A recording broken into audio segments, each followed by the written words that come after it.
Hello વિદ્યાર્થી મિત્રો, જો વિડીયો ઝાંખો દેખાતો હોય તો સેટિંગમાં જઈને ક્વોલિટીમાં જઈને હાયર પિક્ચર ક્વોલિટી અથવા 720 પિક્સલ ઉપર ક્લિક કરી નાખવાનું, એટલે તમારો વિડીયો એકદમ ક્લીન દેખાશે. હેલો વિદ્યાર્થી મિત્રો, welcome to YouTube channel D solution. આજે આપણે વાત કરવાની છે ધોરણ 8માં હિન્દીની સ્વાધ્યાય આઈડિયલ સ્વાધ્યાય પોથીમાં સત્ર બીનો બીજાનો ચોથો પાઠ છે. કર્મયોગી લાલ બહાદુર શાસ્ત્રી રેખાચિત્ર છે, જેના લેખક છે શંકર દયાલ શર્મા. એ આજે આપણે જોવાનો છે. વિડીયો ગમે તો લાઇક કરજો, શેર કરજો, કોમેન્ટ કરજો અને બીજા વિદ્યાર્થીઓને વોટ્સઅપ દ્વારા પણ આપણો વિડીયો શેર કરજો, જેથી કરીને બીજા વિદ્યાર્થીઓને પણ આપણે મદદરૂપ થઈ શકીએ. ચાલો, સૌથી પહેલાં તમને આપેલા છે વિકલ્પો. એમાં પહેલો છે કર્मयोगी लाल बहादुर शास्त्री पाठ का साहित्य प्रकार कौन सा है? तो जवाब आवशे सी, रेखाचित्र. પછી આગળ બીજા નંબરનું છે शास्त्री जी का व्यक्तित्व किसके अधिक करीब था? तो जवाब आवशे ए, गांधी बापू. પછી ત્રીજું છે शास्त्री जी ने खाली जगह से प्रभावित होकर अपनी पढ़ाई छोड़ दी थी. तो जवाब आवशे ए, महात्मा गांधी. પછી ચોથું છે शास्त्री जी के संबंध में किसकी उक्ति सही जान पड़ती है? तो जवाब आवशे सी, बाइबल. પછી પાંચમું છે शास्त्री जी जिसके आह्वान पर स्कूल छोड़कर बाहर आ गए थे? तो जवाब आवशे बी, गांधी जी. પછી છઠ્ઠું છે शास्त्री जी ने अपनी शिक्षा किस विद्यापीठ से पूरी की? तो जवाब आवशे डी, काशी. પછી सातमુं शास्त्री जी लोक सेवा मंडल में कब शामिल हुए? तो जवाब आवशे बी, सन 1926. પછી आठमુं शास्त्री जी केवल खाली जगह महीने ही प्रधानमंत्री पद पर रहे? तो जवाब आवशे डी, 19. પછી नवमुं अलीगढ़ मुस्लिम विश्वविद्यालय में दीक्षांत समारोह का आयोजन कब किया गया था? तो जवाब आवशे बी, 19 दिसंबर 1964. दीक्षांत समारोह એટલે કે છેલ્લે જે ફેરવેલ પાર્ટી કહીએ ને એ આપણે તેમાં દીક્ષામાં આપણને શું કરવામાં આવે છે? તો કે ડિગ્રી આપવામાં આવતી હોય છે. પછી આગળ આવે છે બીજો પ્રશ્ન रिक्त स्थानों की पूर्ति कीजिए. એમાં પહેલું છે कर्मयोगी लाल बहादुर शास्त्री पाठ के लेखक शंकर दयाल शर्मा है. तो जवाब आवशे शंकर दयाल शर्मा. પછી બીજું शास्त्री जी के नाम के साथ कर्मयोगी विशेषण जोड़ना उचित है. तो कर्मयोगी. પછી ત્રીજું છે लाल बहादुर शास्त्री भारत के प्रधानमंत्री थे. પછી चौथुं लेखक के अनुसार शास्त्री जी को अपनी चिंतन और कर्म की शक्ति पर अधिक भरोसा था. પછી पांचमों शास्त्री जी के लिए कर्म ही ईश्वर था. પછી छठों शास्त्री जी का संपूर्ण जीवन श्रम, सेवा, सादगी और समर्पण का अनुपम उदाहरण है. तो जवाब आवशे समर्पण. પછી सातमों शास्त्री जी राष्ट्र लाभ की भावना से प्रेरित होकर काम करते थे. પછી आठमों છે विनम्र ही पृथ्वी के वारिस होंगे. तो जवाब आवशे विनम्र. પછી नवमों છે शास्त्री जी प्रथम बार नमक कानून तोड़ो आंदोलन में भाग लेने की वजह से जेल गए. तो जवाब आवशे नमक कानून तोड़ो. नमक એટલે કે મીઠું. પછી 10મું शास्त्री जी की जेल यात्रा का अंत भारत छोड़ो आंदोलन से हुआ. तो जवाब आवशे भारत छोड़ो. પછી 11મું सन 1935 में शास्त्री जी संयुक्त प्रांतीय कांग्रेस कमेटी के सचिव बनाए गए. तो सचिव. પછી 12મું છે शास्त्री जी इलाहाबाद नगर पालिका से जुड़े रहे. तो जवाब आवशे इलाहाबाद. પછી 13મું છે पंडित नेहरू के निधन बाद शास्त्री जी को देश के प्रधानमंत्री के रूप में स्वीकार किया. तो जवाब आवशे पंडित नेहरू. પછી આગળ આવે છે 14મું शास्त्री जी ने आत्मसंयम से काम लेते हुए कर्तव्य को अधिक तरजीह दी. तो जवाब आवशे आत्मसंयम. પછી આગળ આવે છે ખરા ખોટા. પહેલું છે शास्त्री जी का जीवन दर्शन गीता के निष्काम कर्मयोगी का प्रतिरूप था. तो जवाब आवशे साचું. પછી બીજું છે शास्त्री जी स्वतंत्रता संग्राम में जुड़े तब उनकी उम्र 18 वर्ष की थी. तो जवाब आवशे खोटું. પછી આગળ ચોથું આવે છે निम्नलिखित प्रश्नों के 1-2 वाक्य में उत्तर लिखिए. એમાં પહેલું છે शास्त्री जी के संपूर्ण चरित्र तथा जीवन दर्शन में कौन सी 3 बातें दिखाई पड़ती है? तो कि अपने उद्देश्य के प्रति दृढ़ आस्था, उस उद्देश्य को प्राप्त करने के लिए कर्म का भाव तथा उस कर्म के प्रति संपूर्ण समर्पण. ये 3 बातें शास्त्री जी के संपूर्ण चरित्र तथा जीवन दर्शन में दिखाई पड़ती है. પછી બીજું છે शास्त्री जी के अनुसार किसी भी क्षेत्र में सफल होने के लिए क्या आवश्यक है? तो कि शास्त्री जी के अनुसार किसी भी क्षेत्र में सफल होने के लिए समर्पित भाव से कर्म करना जरूरी है. कर्म के प्रति मन में भक्ति होनी चाहिए. પછી ત્રીજું शास्त्री जी के व्यक्तित्व में आकर्षण पैदा करने वाली उनकी विशेषताएं कौन सी थी? तो कि विनम्रता, सादगी और सरलता शास्त्री जी के व्यक्तित्व में आकर्षण पैदा करने वाली विशेषताएं थी। પછી ચોથું છે શાસ્ત્રી जी पर किसका प्रभाव था? तो कि शास्त्री जी पर भारतीय चिंतक डॉक्टर भगवान दास तथा बापू का प्रभाव था। बापू એટલે કે गांधीजी। પછી પાંચમું, बाइबल की कौन सी उक्ति शास्त्री जी पर लागू होती है? तो कि विनम्र ही पृथ्वी के वारिस होंगे। बाइबल की यह उक्ति शास्त्री जी पर लागू होती है। પછી આગળ આવે છે छठू, आज़ादी से पहले शास्त्री जी ने किसानों के लिए कौन सा महत्वपूर्ण कार्य किया था? तो कि किसानों के प्रति शास्त्री जी के मन में विशेष लगाव था। इसीलिए सन 1936 में किसानों की दशा का अध्ययन करने वाली एक कमेटी का उन्हें अध्यक्ष बनाया गया, जिसकी रिपोर्ट प्रस्तुत करते समय उन्होंने जमींदारी उन्मूलन पर विशेष जोर दिया था। પછી આગળ આવે છે સાતમું, लाल बहादुर शास्त्री जी प्रधानमंत्री के पद तक कैसे पहुँचे? तो कि शास्त्री जी बिना फल की अपेक्षा किए निरंतर कर्म में लगे रहने वाले कर्मयोगी थे। कार्य के प्रति निष्ठा और मेहनत करने की अदम्य क्षमता जैसी विशेषता के कारण वे एक सामान्य परिवार से ऊपर उठकर देश के प्रधानमंत्री के पद तक पहुँचे थे। પછી આઠમું, किसने शास्त्री जी को अपना राजकीय गुरु माना था? तो कि श्रीमती इंदिरा गांधी ने शास्त्री जी को अपना राजकीय गुरु माना था। પછી આગળ આવે છે નવમું, आज़ादी के बाद शास्त्री जी ने किन किन मंत्रालयों में मंत्री पद संभाला? तो कि आज़ादी के बाद शास्त्री जी ने उत्तर प्रदेश में गृह मंत्री, केंद्र में रेल और परिवहन, संचार, वाणिज्य, उद्योग और गृह मंत्रालय जैसे मंत्रालयों से मंत्री पद संभाला। પછી દસમું, शास्त्री जी की क्या धारणा थी? तो कि शास्त्री जी की यह बड़ी सीधी सी धारणा थी कि वे जनता के शासक नहीं बल्कि जनता के सेवक है। પછી 11मुं, शास्त्री जी की लोकप्रियता का कारण क्या था? तो कि शास्त्री जी हमेशा आत्मसंयम से काम लेते थे और अधिकारों की अपेक्षा कर्तव्यों को अधिक महत्व देते थे। यही उनकी लोकप्रियता का कारण था। પછી 12मुं, लेखक के अनुसार शास्त्री जी की सबसे बड़ी विशेषता क्या थी? तो कि लेखक के अनुसार शास्त्री जी की सबसे बड़ी विशेषता यह है कि वे देश के प्रधानमंत्री बने तब भी वह सामान्य ही बने रहे। वे जो कुछ भी करते थे वह राष्ट्र भावना से प्रेरित होकर करते थे। પછી આગળ આવે છે 5મા નંબરનો પ્રશ્ન, નિમ્નલિખિત પ્રશ્નों के उत्तर लिखिए। પછી આગળ આવે છે પહેલો પ્રશ્न, शास्त्री जी को निष्काम कर्मयोगी कहना अधिक उचित है, आशय स्पष्ट कीजिए। तो कि शास्त्री जी के लिए कर्म ही ईश्वर था और इसके प्रति वे बिना किसी फल की आशा किए संपूर्ण भाव से समर्पित रहते थे। जब भी उन्हें अपने कर्म का फल पाने के अवसर मिले उन्होंने उस ओर हमेशा उपेक्षित दृष्टि ही रखी। फल पाने के लालच से उन्होंने कभी कोई काम नहीं किया। उनके इस स्वभाव को देखते हुए उन्हें निष्काम कर्मयोगी कहना अधिक उचित है। પછી આગળ આવે છે બીજો પ્રશ્ન, शास्त्री जी का संपूर्ण जीवन श्रम, सेवा, सादगी और समर्पण का अनुपम उदाहरण है, आशय स्पष्ट कीजिए। कि शास्त्री जी कर्म को ईश्वर मानकर उसकी पूजा के रूप में ही श्रम किया करते थे। उन्हें जीवन की सार्थकता देश और समाज की सेवा में ही लगती थी। वे जो भी कार्य करते थे उसे पूरी निष्ठा और लगन से करते थे। वे सादगी प्रिय व्यक्ति थे। ऐसी विशेषताएं बहुत कम लोगों में ही मिलती है। પછી આગળ આવે છે ત્રીજો પ્રશ્ન, शास्त्री जी ने देश की किस आकांक्षा को पूरा किया, कैसे? तो पंडित नेहरू प्रधानमंत्री के रूप में एक समृद्ध राजनीतिक विरासत छोड़कर गए थे। उनकी मृत्यु के बाद उसे शास्त्री जी ने कुशलतापूर्वक संभाल कर देश की आकांक्षा को पूरा किया। उनमें अद्भुत संकल्प शक्ति थी। उनका एकमात्र उद्देश्य राष्ट्र को लाभ पहुंचाने का रहता था। वे हमेशा आत्मसंयम से काम करते हुए। પછી આગળ આવે છે ચોથો પ્રશ્ન, शास्त्री जी का व्यक्तित्व बापू के अधिक करीब था, आशय स्पष्ट कीजिए। तो कि गांधी जी बहुत बड़े होते हुए भी विनम्र और सरल थे। इन्हीं गुणों से वे अधिक महान और लोकप्रिय बने थे। गांधी जी के ये गुण शास्त्री जी में भी थे, इसलिए कहा है कि शास्त्री जी का व्यक्तित्व बापू के अधिक करीब था। પછી આગળ આવે છે 5મા નંબરનો પ્રશ્ન, लाल बहादुर शास्त्री के पर गांधी जी के आदर्शों का क्या प्रभाव पड़ा? तो कि लाल बहादुर शास्त्री का जन्म एक साधारण परिवार में हुआ था और उसी में उनकी परवरिश हुई। प्रधानमंत्री जैसे महत्वपूर्ण पद पर पहुंचने के बाद भी वे सामान्य ही बने रहे। विनम्रता, सादगी, सरलता उनके व्यक्तित्व के अभिन्न अंग थे।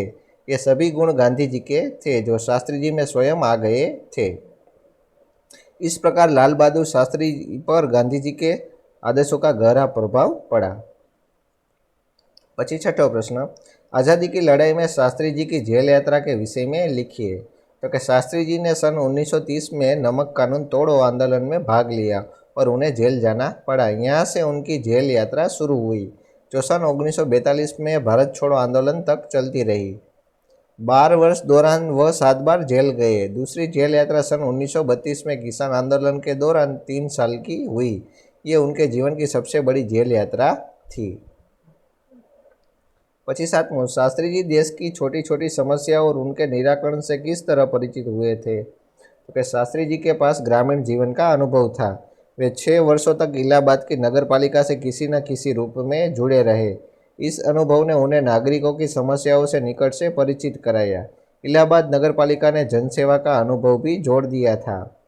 लोकतंत्र की इस आधारभूत इकाई में कार्य करने के कारण वे देश की छोटी छोटी समस्याओं को और उनके निराकरण की व्यावहारिक प्रक्रिया से परिचित हो गए थे। पची 8मुं छे, शास्त्री जी के संसदीय जीवन की शुरुआत कैसे हुई। तो कि कार्य के प्रति निष्ठा और मेहनत करने की अदम्य क्षमता के कारण सन 1937 में वे संयुक्त प्रांतीय व्यवस्थापक सभा के लिए निर्वाचित हुए। स्वतंत्रता प्राप्ति के बाद कई बार वे संसद के लिए चुने गए। सही मायने में 1937 में से शास्त्री जी के संसदीय जीवन की शुरुआत हुई, जिसका समापन देश के प्रधानमंत्री पद तक पहुंचने पर हुआ। પછી આગળ આવે છે 9મા નંબરનો પ્રશ્ન, छात्रों के दीक्षांत समारोह में शास्त्री जी ने कौन से विचार व्यक्त किए। तो कि छात्रों के दीक्षांत समारोह में शास्त्री जी ने अपने विचार व्यक्त करते हुए कहा कि आपके भविष्य की मंजिल चाहे जो कुछ भी हो, आप में से प्रत्येक को यह सोचना चाहिए कि आप सबसे पहले देश के नागरिक हैं। यह आपको संविधान द्वारा प्रदत्त कुछ अधिकार देता है, लेकिन इससे कुछ कर्तव्यों का भी बोझ आता है, जिसे समझना चाहिए। हमारा देश प्रजातांत्रिक है, जो निजी स्वतंत्रता देता है, लेकिन इस स्वतंत्रता का उपयोग एक व्यवस्थित समाज के हित में स्वेच्छा से लगाए गए प्रतिबंधों के तहत होना चाहिए। पची 10मुं, शास्त्री जी के नाम के साथ कर्मयोगी विशेषण लगाना उचित क्यों है। तो कि शास्त्री जी का संपूर्ण जीवन कर्ममय था। वे भाग्य पर भरोसा करके बैठे रहने वाले व्यक्तियों में से नहीं थे। उन्हें अपने चिंतन और कर्म की शक्ति पर अधिक भरोसा होता था। वे क्रमशः अपने जीवन का रास्ता बनाते हुए आगे बढ़ते रहे। वे कर्म को ही ईश्वर मानते थे। उसके प्रति वे निस्वार्थ भाव से समर्पित थे। जीवन भर निष्काम कर्म से लगे रहने के कारण उनके नाम के साथ कर्मयोगी का विशेषण लगाना उचित है। પછી 11મું છે, पाठ में वर्णित शास्त्री जी की विशेषता लिखिए। तो कि शास्त्री जी सरल, विनम्र और सादगी प्रिय व्यक्ति थे। वे कर्म करने में विश्वास रखते थे। वे कर्म को ही ईश्वर मानते थे। अपने कार्य के प्रति वे सदा संपूर्ण समर्पित रहते थे। प्रधानमंत्री जैसे पद पर पहुंचने के बाद भी वे स्वयं को कभी शासक न मानकर हमेशा जनता का सेवक ही मानते थे। वे विशिष्ट होकर भी जीवन भर सामान्य बने रहे। પછી આગળ આવે છે 12મું, इस इकाई એટલે કે આ એકમ से हमें लाल बहादुर जी के जीवन में से कौन कौन से सद्गुण ग्रहण कर सकते हैं। तो कि शास्त्री जी के जीवन से हम अनेक सद्गुण ग्रहण कर सकते हैं, जैसे कि हमें निष्काम भाव से अपना कर्तव्य करते रहना चाहिए, हमारे उद्देश्य के प्रति दृढ़ आस्था हो, उसके प्रति हमारा संपूर्ण आत्मसमर्पण होना चाहिए, जीवन में श्रम, सेवा, सादगी, विनम्रता और सरलता अवश्य हो, हमारी वृत्ति हमारे देश को लाभ पहुँचाने वाली हो। પછી આગળ આવે છે ઉચિત જોડ મિલાઈએ। ચાલો અહીંયા તમને સાલ આપી છે, એ સાલમાં કયો વસ્તુ થઈ તમારે જોડવાની છે। તો 1921માં શું થયું? તો જવાબ આવશે સી, પઢાઈ છોડી। કોને? તો કે લાલ કર્મયોगी શાસ્ત્રીજીને। પછી 1926માં તો શું થયું? તો કે ઈ, લોક સેવા મંડળ में शामिल। પછી 1930માં તો જવાબ આવશે એ, નમક કાનૂન તોડો આંદોલન शुरू। પછી 1942માં તો આવશે એફ, ભારત છોડો આંદોલન। પછી 1935માં તો આવશે બી, संयुक्त प्रांतीय कांग्रेस कमेटी के सचिव थे। પછી 1937માં તો આવશે डी, संयुक्त प्रांतीय व्यवस्थापक सभा के लिए निर्वाचित। પછી આગળ આવે છે સમાનાર્થી શબ્દ लिखिए। समर्पण એટલે કે અર્પિત હોના એટલે કે સોંપવું। સમન્વય એટલે કે સંયોગ, સંજોગ। આસ્થા એટલે કે વિશ્વાસ અથવા શ્રદ્ધા। પછી આહવાન એટલે કે લલકાર અથવા તો ચુનૌતી। દક્ષતા એટલે કે નિપુણતા। તરજી એટલે કે પ્રાધાન્ય અથવા તો અગ્રિમતા। પછી વિરોધી શબ્દ અથવા તો વિલોમ શબ્દ। સફળતાનું વિરોધી નિષ્ફળતા, સામાન્યનું વિશેષ, આશાનું નિરાશા, દેશનું વિદેશ, જીવનનું મૃત્યુ, પ્રારંભનું અંત, આઝાદીનું ગુલામી, નિકટનું દૂર, નિર્વાચિતનું અનિર્વાચિત, સેવકનું માલિક. પછી આગળ આવે છે 9મો પ્રશ્ન, निम्नलिखित वाक्यों में से अवयव छाटिए एवं उसका प्रकार लिखिए. चलो, आज मैंने बहुत कम खाना खाया. तो आमा कयो अवयव आवशे? तो के आज. आज એટલે કે એનો કયો પ્રકાર થશે? તો કે કાલવાચક ક્રિયા વિશેષણ અવ્યય એટલે કે સમય દર્શાવતું. પછી આ આગળ આવે છે બીજા નંબરનું, અંજલિ સોનલ કે આગે બેઠી હે. તો અવયવ થઈ છે આગે એટલે કે સંબંધ સૂચક અવ્યય. પછી ત્રીજું છે મીનાક્ષી ઓર સાલ્વી ગાંવ જા રહી હે. તો કે ઓર એટલે કે સમુચ્ચય બોધક અવ્યય. પછી ચોથું, અરે ये क्या कर रहे हो? તો અરે એટલે કે વિસ્મય બોધક અવ્યય. પછી પાંચમું, વહ બહાર ગયા હે એટલે કે વહ કોના માટે અવયવ વપરાય? તો કે સંબંધ સૂચકમાં. પછી છઠ્ઠું, મયંક ઓર કૃણાલી અંબાજી ગયે. તો ઓર એટલે કે સમુચ્ચય બોધક અવ્યય. પછી સાતમું, મોહિની ધીરે ધીરે તૈયાર હુઈ. ધીરે ધીરે તો કે રીતિવાચક ક્રિયા વિશેષણ અવ્યય. પછી આઠમું છે જાવેદ પ્રતિદિન રિયાઝ કરતા હે. તો અવયવ આવશે પ્રતિદિન એટલે કે કાલવાચક ક્રિયા વિશેષણ. પછી નવમું, ઘર કે ચારો ઓર પેડ લગાએ ગયે. તો ઓર એટલે કે સંબંધ સૂચક. આ ઓર અને આ ઓરમાં ફેર છે, બરાબર. પછી 10મું, શીતલ ને મહેનત કી इसलिए वह उत्तीर्ण हुई. તો इसलिए એટલે કે સમુચ્ચય બોધક અવ્યય. પછી આગળ છે 11મું, ठहर आगे खतरा है. ठहर એટલે કે વિસ્મયદી બોધક અવ્યય. પછી વાહ કિતના સુંદર ફૂલ है. તો કે અવ્યય આવશે વાહ એટલે કે વિસ્મયદી બોધક અવ્યય. પછી 13મું, ધોની કી જગહ આજ ઋષભ ખેલેગા. આજ એટલે કે કાલવાચક ક્રિયા વિશેષણ. પછી 14મું છે यद्यपि वह निर्धन है तथापि उदार है. એટલે કે यद्यपि तथापि यह એટલે કે સમુચ્ચય બોધક અથવા તો સંબંધ સૂચક અવ્યય. પછી 15મું, વનના ભીતર બેઠી થી. તો આવશે ભીતર એટલે કે સ્થાનવાચક ક્રિયા વિશેષણ અવ્યય. ચાલો પછી આગળ આવે છે શબ્દ સમૂહ. એમાં પેલું બિના ફલ કી અપેક્ષા. તો એને કહેવાય નિષ્કામ. પછી બીજું ભીતર રહા હુઆ. તો કે નિહિત. પછી ત્રીજું છે વિશ્વવિદ્યાલય કો પ્રમાણપત્ર દેને કા ઉત્સવ. તો આવશે દીક્ષાંત સમારોહ. પછી ચોથું છે જળમૂળ છે નષ્ટ કરના એટલે કે ઉન્મૂલન. चलो પછી આગળ આવે છે 11મું, परिच्छेदમાંથી रेखांकित शब्दों के अर्थ शब्दकोश में से ढूंढकर उन्हें शब्दकोश के क्रम में लिखिए. बराबर. બધા શબ્દો છે એને તમારે શું કરવાનું છે? પહેલો એનો અર્થ લખવાનો છે. રીઢ, તો રીઢનો અર્થ શું થાય? મેરુદંડ. પછી આગળ આવે છે અમિટ. અમિટ એટલે કે અટલ. પછી આધારશિલા એટલે કે નીવ. પછી ખાદ એટલે કે જમીન કી ઉર્વરતા बढ़ाने वाला पदार्थ એટલે કે ખાદ એટલે કે ખાતર. પછી પલ્લવિત એટલે કે વિકસિત. પછી સૌરભ એટલે કે સુવાસ. પછી સભ્ય એટલે કે શિષ્ટ. ચાલો, આ બધા જેટલા કોઈ શબ્દ છે પછી એને શું કરવાનું છે? શબ્દકોશ એટલે કે કક્કાના ક્રમમાં તમારે ગોઠવવાના છે. તો પહેલાં જે કક્કાના ક્રમમાં આવતું હોય તો પહેલાં સ્વર એટલે કે અટલ. પછી જમીન કી ઉર્વરતા बढ़ाने वाला पदार्थ એટલે જ જોવાનું. પછી નીવ, પછી મેરુદંડ, પછી વિકસિત, પછી શિષ્ટ, પછી સુવાસ.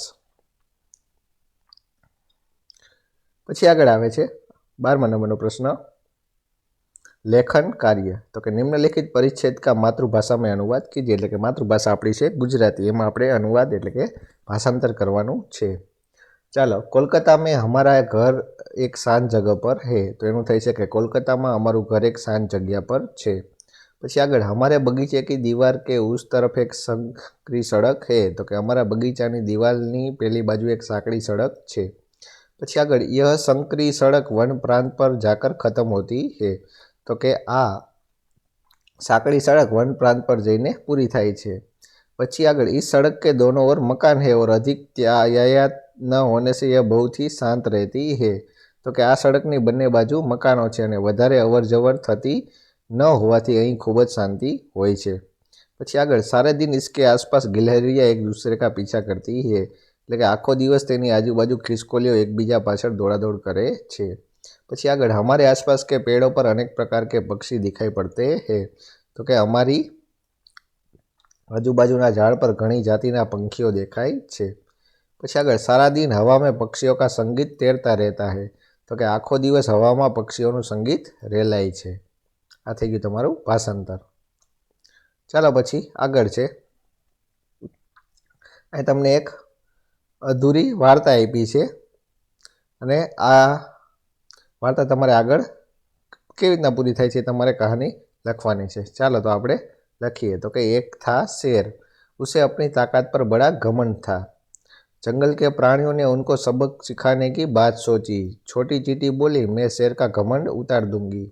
उसके बाद चींटी अपने बिल में गई और वहां से बहुत सारी चींटियों એટલે કે कीड़ियों को अपने साथ ले आई। शेर जहाँ सो रहा था वहां जाकर सभी चींटियां शेर के शरीर पर चढ़ गई।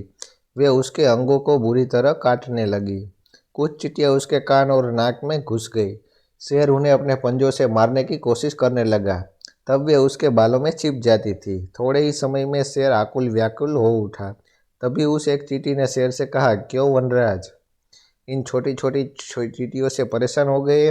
आपको ये शोभा नहीं देता। आप तो बड़े ही ताकत वाले हैं ना, अपनी ताकत पर बहुत घमंड है ना, कहाँ गया तुम्हारा घमंड? शेर ने क्षमा मांगते हुए कहा, चींटी बहन, मुझे माफ कर दो, मैंने तुमसे हार मान ली। अब मैं कभी अपनी ताकत पर घमंड नहीं करूंगा। मैं शेर हूँ तो तुम सब सवा शेर हो। इस तरह चींटियों ने घमंडी शेर का घमंड उतारा। जंगल के सभी प्राणियों ने चींटियों की चतुराई और बहादुरी की प्रशंसा की। चलो, आ थई गई तमारी वार्ता। हवे आगळ आवे छे